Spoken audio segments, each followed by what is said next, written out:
You ask Tiger to solve. This deals with linear equations with one unknown.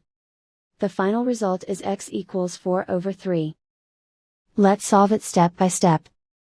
Simplify the expression. Multiply the coefficients.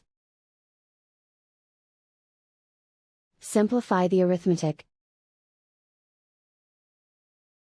Isolate the x. Multiply both sides by inverse fraction 4/27.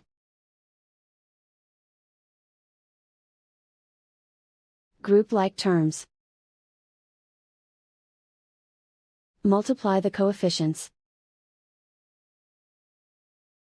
Simplify the fraction. Multiply the fractions. Simplify the arithmetic. And so the final result is x equals 4/3.